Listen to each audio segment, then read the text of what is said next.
Өмір әдемі ертегідегідей болу үшін біз позитивті ойлауымыз керек. Бұл ақыл кеңестен әбден мезі болған шығарсыз. Бірақ бұл ақыл кеңесте бір шындық бар. Шынымен де дұрыс, жақсы, жағымды ойлай білетін адамның өмірі бірте-бірте өзгеріп бастайды. Ал позитивті ойлау үшін автоматты негативті ойлардан босау керек. Дәл осы видеода мен қалай сол автоматты ойлардан босаймыз, сол туралы нақты инструкция беремін.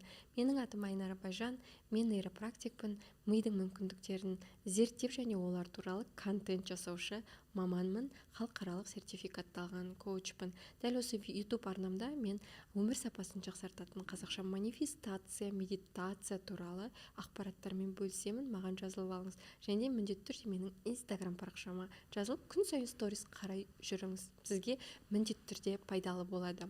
Автоматты негативті ойлар дегеніміз біздің миымызға бізден сұрамай кіріп алатын жағымсыз ойлар. Әдетте ондай ойлардың әсерінен біз мазасыздық, тревога, уайым, күйзеліс, күйгелектік деген сияқты күйлерге түсеміз. Ал өмір біздің қандай сезімді сезінетінімізге байланысты өмірдің сапасы анықталады. Күн сайын уайымдай беретін, күн сайын тревогаға түсе беретін адамның өмірі қандай болатыны бәріңізге анық, иә? Онша емес болады әрине. Ал бұған себеп болып тұрған негативті автоматтан қалған ойлар. Неге автоматтан қалған? Өйткені адам ойды қайта-қайта ойлай берсе, бір ойды қайта-қайта айналдыра берсе, ол уже автомат болып миға өзінен-өзі кіріп алады. Автоматты негативті ойлардың көпшілігі жалған болады. Автоматты негативті ойларды бағыттау, оларға күмән келтіру және оларды түзетуге әр адамның шамасы жетеді. Тек дұрыс білім керек. Дәл осы видеода сол білім бар. Лайк басып жіберіңіз осы жерде.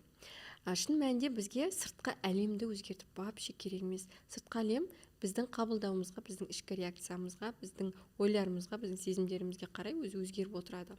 Алла тағала айтады, сен өзіңді өзгертші, айналаңдағы адамдарды мен түзетіп берем деген сөз бар емес па? Сол сияқты сіз өзіңіз түзесеңіз, айналаңыздағы адамдар түзеледі. Бұл жерде ең маңызды ключевой элемент сіздің ойыңыздан басталады тағы да. Автоматты негативті ойларды басқару үшін таңертең төсектен тұрған кезден бастап әрекет етеміз. Бірінші әрекетіміз қандай болады? Оянған кезде бірден бүгін мен үшін керемет күн болады деп дауыстап айтыңыз және сезініңіз. Сезіну деген қалай? Ауаны мұрынмен алып, ауызбен шығарып, жүрекке фокусты қоямыз да, сол сезімді сеземіз. Бүгін керемет күннің болатын таңертең оянғанда сезініп бастаймыз. Автоматты негативті ой пайда болған кезде бірден бұл рас па деп сұрақ қоямыз. Әдетте бұл рас емес. Мысал үшін, күйеуіңіз жұмыстан кешігіп жатыр, телефон алмай жатыр. Сізге не біртүрлі автоматты негативті ойлар кетті. Ол скорыйда кетіп бара жатқан шығар, ол авария болған шығар, ол әйелдерге кеткен шығар, ол жұмысында бір бәлеге ұшыраған шығар деген сияқты не біртүрлі ойлар келе береді. Сол кезде тұрып, сіз бұл рас па деп сұрақ қоясыз. Сізге ешкім звондап оны нақтылаған жоқ қой. Сондықтан бұл жалған ой. Ең бірінші очередь негативті ой мына санаға келіп ене бастаған кезде бұл рас па деп сұрақ қойып, жоқ бұл жалған деп оны қайта шығарып жіберу керек. Бұл күмән келтіру деп аталады. Үшіншіден, жұмыстан үйге қайтып келе жатқан кезде немесе баланы садиккеден апарып жатқанда, алып қайтқанда тағы қандай сәттер бар? Өзіңізбен жеке қалатын сәттердің барлығында медитацияны немесе сананы программалайтын аудиоларды қосу. Қазір ән тыңдау тиімсіз. Қазіргі уақытта міндетті түрде сананы программалайтын аудиотерапиялар тыңдап жүретін кезең.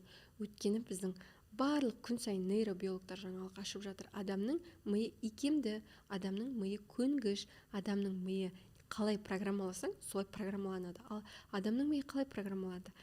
Арнайы аудиопрактикалар арқылы оңай программаланады. Сондықтан күн сайын медитацияға отырыңыз, немесе аудиопрограммаларды ыдыс жуып жүріп, үй жинап жүріп, тыңдап жүріңіз. Ұйықтар алдында сол күн үшін алғыс білдіріңіз. Мысалы, қазір сіз ұйықтайын деп жатқан болсаңыз, сіз бүгін қандай жағымды сәттер болды. Бүгін ішкен шайыңыз дәмді болған шығар. Бүгін көшеде кездескен адам сізге көмектескен шығар. Бүгін ақша түскен шығар. Соның бәрін ой елегінен өткізіңіз да, соның әрқайсысына алғыс сезіммен білдіріңіз. Сол кезде сіздің автоматты негативті ойларыңыз кейін шегінеді. Алғыстың күші, жалпы алғыс сезімінің күші өте жоғары. Бізге өте пайдалы сезімдердің бірі осы алғыс сезімі. Сондықтан неғұрлым көбірек сіз алғыс сезімін сезінетін болсаңыз, соғұрлым сіздің миыңызға автоматты негативті ойлар кірмейді. Автоматты негативті ойларды миға кіргізбеудің, ендірмеудің тағы бір әдісі ол визуалды образдар арқылы көзге жақсы нәрселерді көрсету. Не себепті адамдар армандар картасын жасайды, не себепті әдемі картиналарға қараған кезде адамның миы тынығады.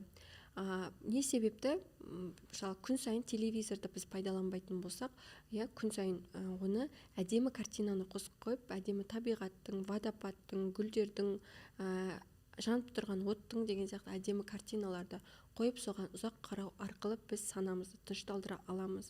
Армандар картасын міндетті түрде жасау керек. Жалпы дәл қазіргі уақытта армандар тез орындалатын заманда визуалды түрде көзге арманның образын көрсету арқылы біз оны өмірімізге шақыра аламыз. Және де армандар картасын жасау процестің өзі, күн сайын оған қарағанның өзі бізді автоматты негативті ойлардан алыстатады екен.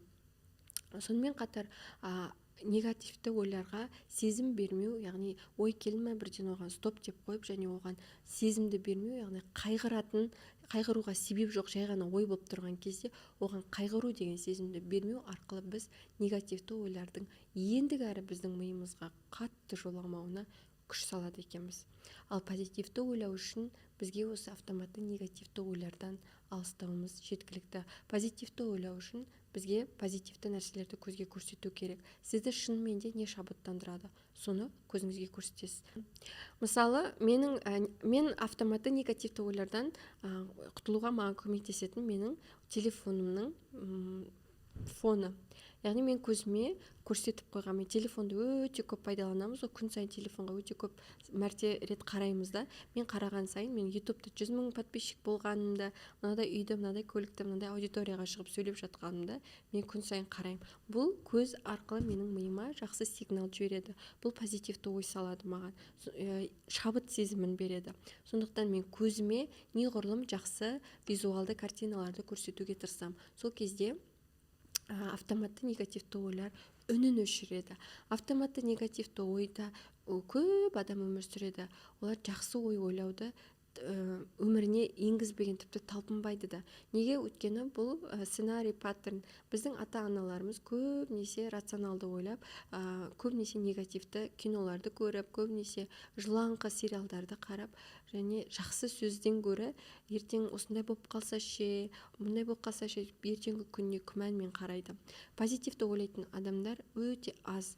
Өйткені біз айналамыздағы адамдардан, қоғамнан көріп, соны біз санамызға сіңіреміз. Позитивті ойлайтын адамдардың ортасында жүруге, және де адамдармен қарым-қатынаста позитивті сөз сөйлейтін, әңгіме айтатын, сондай мотивацияға толы әңгімелер айтатын ортаға бару керек. Негізі мотивация әңгімелерді тыңдау, мотивациялық видеоларды көру ешқандай да зиян емес, керісінше пайдалы. Бұл да біздің автоматты негативті ойларымызды кейін ысыратын ең күшті құралдардың бірі. Сондықтан автоматты негативті ойлар келіп жатса, бірден оларға сезім бермеңіз, оларға күмән келтіріңіз, бұл рас па деп сұрақ қойыңыз.